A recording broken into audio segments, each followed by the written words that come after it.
So one of the design flaws that I see is the role of leadership in the organization, and I feel a huge responsibility as the CEO that the CEO does set the tone, although I think this applies for all leadership, particularly senior leadership in any organization. And I think there's a reinforcement of the leader being the center of both knowledge, of decisions, of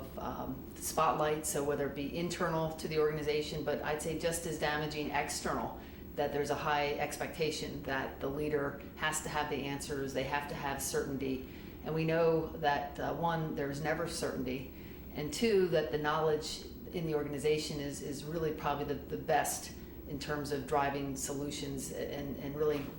distributing that load in the organization. So I think the first design flaw is the single, all-powerful, all-knowing, all-singing, all-dancing leader. And so to me, you've got to address that if you have any chance of distributing power and actually having small teams really emerge and truly feel that their decisions and their knowledge is not only valued, but it's going to be utilized for some greater good for the organization. And so when I think about what's driving that,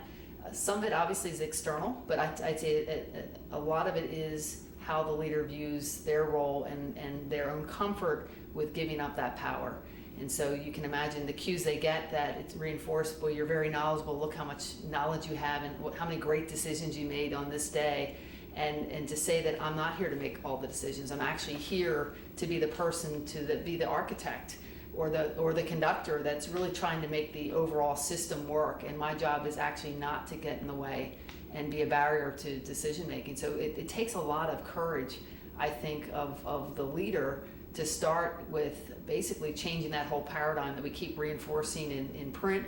and we reinforce with our heroes of who the great CEOs of the past have been. And I think if we don't change that paradigm where the true leaders will be measured by how much of that they distributed through the broader organization and harness that energy, I think that we're in trouble in terms of getting a fraction of what organizations and what the people in the organizations can deliver that create value for the organization. So that would be my remedy is to change that paradigm, and it starts with I think the individuals.